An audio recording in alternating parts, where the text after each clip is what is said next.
আসসালামু আলাইকুম। বার্তা নির্যাসে সবাইকে স্বাগতম। যেকোনো মূল্যে আইন শৃঙ্খলা পরিস্থিতি স্বাভাবিক রাখতে হবে প্রধান উপদেষ্টা। দেশের সার্বিক আইন শৃঙ্খলা পরিস্থিতি পর্যালোচনায় প্রধান উপদেষ্টা প্রফেসর মোহাম্মদ ইউনূসের নেতৃত্বে একটি বৈঠক অনুষ্ঠিত হয়েছে।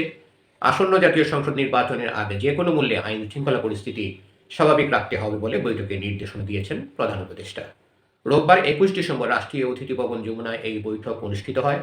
আজ সোমবার সকালে প্রধান উপদেষ্টার প্রেস উইং এক বার্তায় এই বৈঠকের বিষয় জানিয়েছে।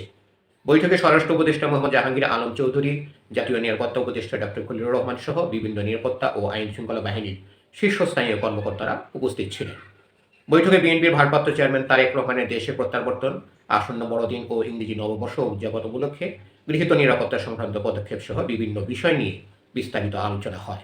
দর্শক, আরও সংবাদ পেতে আমাদের বার্তা নিউজ চ্যানেলটি সাবস্ক্রাইব করে আমাদের সাথেই থাকুন। এছাড়াও ইনকিলাব মঞ্চের মুখপাত্র জুলাই যোদ্ধা শহীদ শরীফ ওসমান হাদির হত্যাকাণ্ডে সম্পৃক্তদের গ্রেপ্তার ও তদন্তের অগ্রগতি নিয়ে বিশদ আলোচনা হয়। পুলিশের পক্ষ থেকে প্রধান উপদেষ্টাকে জানানো হয়, সম্প্রতি দুটি জাতীয় দৈনিক ও দুটি সাংস্কৃতিক সংগঠনের কার্যালয়ে হামলার সঙ্গে জড়িত সন্দেহে ভিডিও ফুটেজ থেকে ইতিমধ্যে ৩১ জনকে শনাক্ত করা হয়েছে।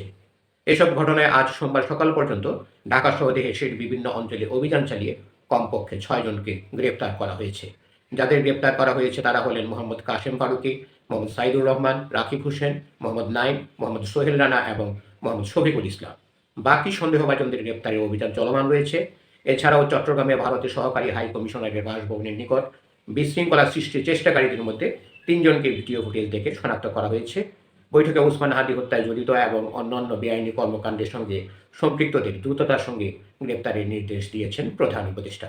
ধন্যবাদ সবাইকে এতক্ষণ ধরে আমাদের পাশে থাকার জন্য। আরও সংবাদ পেতে আমাদের বার্তা নিউজ চ্যানেলটি সাবস্ক্রাইব করে আমাদের সাথেই থাকুন।